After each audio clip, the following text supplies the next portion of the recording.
tanggapannya dengan pasar murah ini, Kak?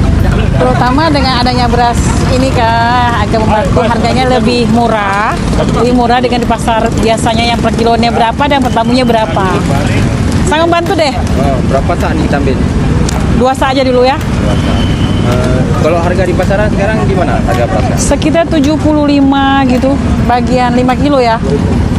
Kalau yang 15 kilo 200 berapa ya? Hampir 250.